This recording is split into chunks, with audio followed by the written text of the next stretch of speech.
Yo, Taco Williams here, creator founder of Brannew Entertainment. Just wanted to speak on the ongoing protests around the world. What we're doing right now is unprecedented. We're making history. But I noticed one thing. We're at the level of understanding now, but we have to educate. I think that's the problem here. You can't fix what you don't know. So it's up to us to educate everybody what's been going on and what's going on still to this day. Peace and love. Brannew Entertainment. Hello. I think what wasn't covered on the news enough when they were covering the protests was the stark difference in policing between the neighborhoods in Philadelphia. You had one neighborhood in Fishtown where citizens were able to hold bats and be aggressive and threatening, and then you had neighborhoods like West Philly where folks were peacefully protesting and were still being tear gassed and had horrific treatment done to them. Why? An issue that needs to be addressed that I don't think is getting enough attention is our youth. Our youth are participating in these protests, and they participate because this matters to them and this directly affects them. Our Black youth are also being killed at the hands of the police and white vigilantes. What I feel like in the Philadelphia protest is not being put in the media is the fact that there are people that are uncomfortable. And no, not the protesters. The people with the privilege, the power, and the control of the media and our policies, the way our economy works and our way our society works. The people that have the voice and the power to set forth goals and laws and policies that could bring forth the movement and the meaning of the Black Lives Matter movement, but they rather sit in their white guilt and white uncomfortability, completely disregarding that Black people are consistently uncomfortable, whether it be in rooms for business or just in everyday life, whether it's for a run or to be sleeping in your bed.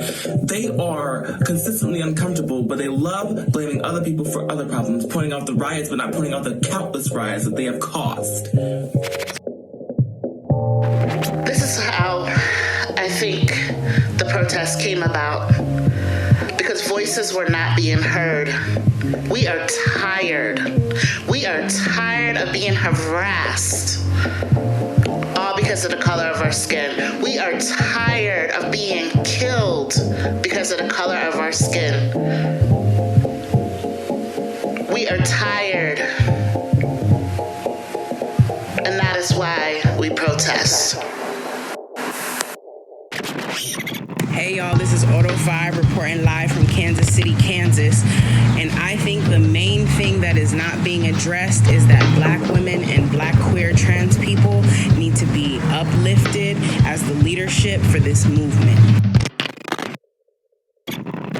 This is Martin from the Unseen Scene, and I'm with Magz FM here. And to me, the thing that is not being talked about is the fact that there are people who are unifying, in these protest experiences. I went to one recently, and what I understood was all the people coming together with their love and energy and vibration, the conversations we'd have, the looks, the glances.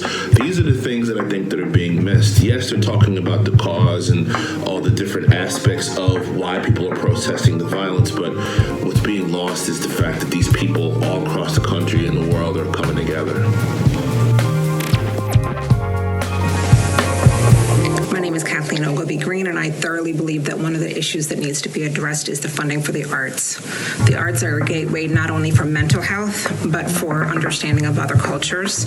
Right now, it is one of the few ways where we will be able to work forward, to be able to understand each other, to be able to have the really uncomfortable conversations that need to continue, and to ensure that the mental health needs of people who are right now processing anxiety and anger have a place in order, a safe place to be able to deal with that it's not going through the police, that it is coming through arts organizations with appropriate help from social services. That whole system needs to be readdressed. Hi, everyone. This is Icon Ebony Fierce, and I am here to answer a question for the Maggie Thump Show. How are you doing, Maggie? Icon, I'm doing great. So glad you're a part of this. Now, you asked me during the coverage of the Philadelphia protests, what do you believe is the issue which is not being addressed, and why?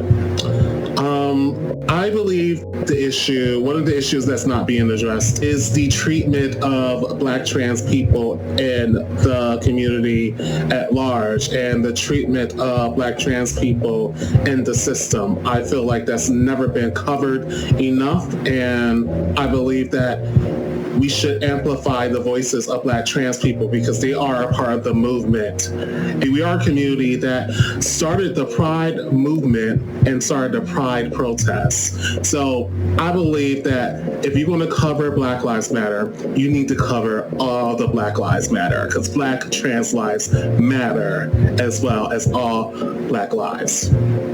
Thank you so much. And I hope everyone stays safe out there, be vigilant, and keep on protesting and marching, because we can do this. Thank you.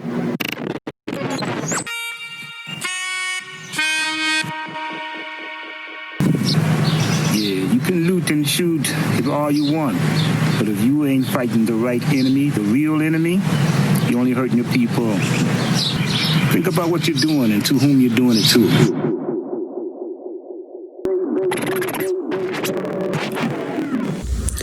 When we call ourselves fighting in defense of Black lives, if we're not fighting for Black trans women's lives, our work is incomplete, our work is insufficient, our work is a lie. Black trans women are often at the front lines of these fights, and where are we when they're the ones who are murdered? What are we doing? Where are we before they're murdered? Where are we when they're homeless, when they need health care, when they have food insecurities? Where are we when they're harassed?